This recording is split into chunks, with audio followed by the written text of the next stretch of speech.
लद्दाख में पिछले कई महीनों से जारी तनाव के बीच चीन अब हिमालय क्षेत्र में पानी को लेकर जंग छेड़ने की कोशिश कर रहा है।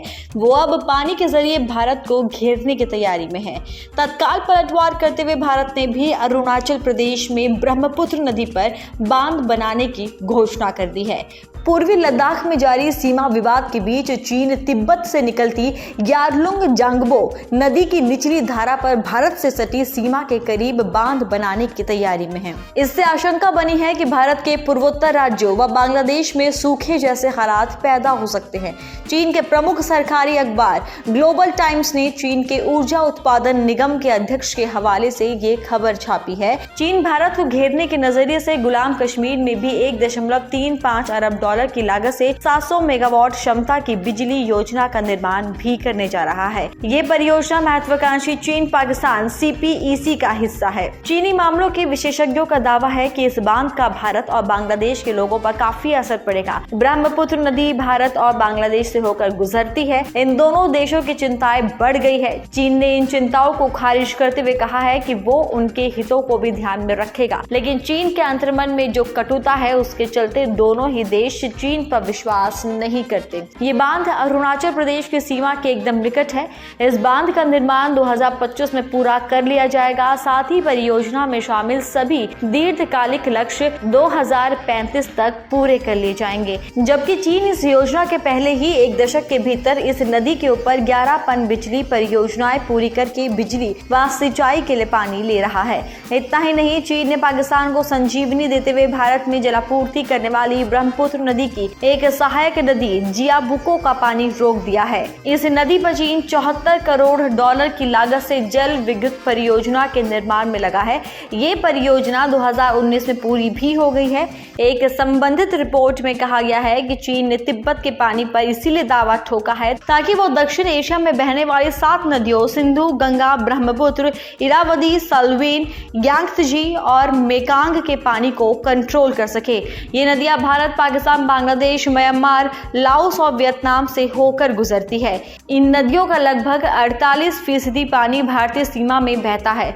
इस नाते जल विशेषज्ञों का कहना है कि अंतर्राष्ट्रीय नदियों के मामले में चीन को भारत पर रणनीतिक बढ़त हासिल है। भारत ने इसी बढ़त को चुनौती देने की दृष्टि से ब्रह्मपुत्र पर 10 गीगावाट का हाइड्रो पावर प्रोजेक्ट लगाने का फैसला लिया है।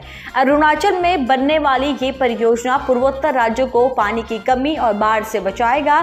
जल शक्ति मंत्रालय के अनुसार चीनी बांध के दुष्प्रभाव को कम करने के लिए अरुणाचल में एक बड़े बांध की जरूरत है। इस बांध के बन जाने के बाद इसमें उस जल का भंडारण किया जाएगा जो चीन भारत को नाहक परेशान करने के लिए छोड़ेगा। इस जल नीति के जरिए चीन की अवांछित हरकतों का जवाब दिया जाएगा। दरअसल लद्दाख, डोकलाम और गलवान में हिंसक झड़प के बाद दोनों देशों के बीच कूटनीतिक संबंध बिगड़ चुके हैं। भारतीय गुप्तचर एजेंसियों ने चेतावनी दी है कि चीन इस संबंध से पूर्वोत्तर के राज्यों में बाढ़ के हालात पैदा कर सकता है और चीन इसके जरिए जल युद्ध भी छेड़ सकता है। आपको बता दें कि ब्रह्मपुत्र एशिया की सबसे लंबी नदी है। इसकी लंबाई करीब 3850 किलोमीटर है। तिब्बत से निकलने वाली इस नदी को यहाँ यारलुंग जांगबो के नाम से जाना जाता है।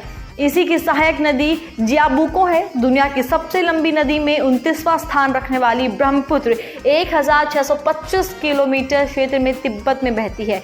भारत में प्रवेश करने के बाद असम में कई जगहों पर तो ब्रह्मपुत्र का पाठ 10 किलोमीटर तक चौड़ा है। ऐसे में चीन यदि बांध के द्वारा बंद रखता है तो भारत के साथ बांग्लादेश को भी जल संकट का सामना करना होगा, और यदि वो बरसात में एक साथ द्वार खोल देता है तो इन दोनों देशों की एक बड़ी आबादी को विकराल बाढ़ का सामना करना होगा।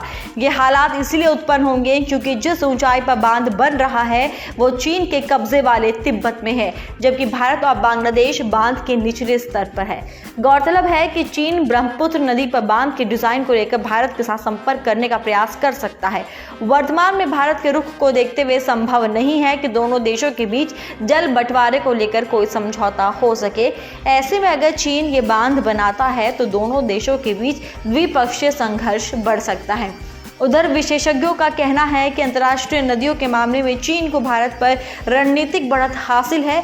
लोबी इंस्टीट्यूट की रिपोर्ट में कहा गया है कि चीन ने तिब्बत के जल पर अपना दावा ठोका है, जिससे वो दक्षिण एशिया में बहने वाली 7 नदियों सिंधु, गंगा, ब्रह्मपुत्र, इरावदी, सल्वीन, यांगत्जी और मेकांग के पानी को कंट्रोल कर रहा है। ये नदियां पाकिस्तान, भारत, बांग्लादेश, म्यांमार, लाओस और वियतनाम में होकर गुजरती है। इनमें से 48% पानी भारत से होकर गुजरता है।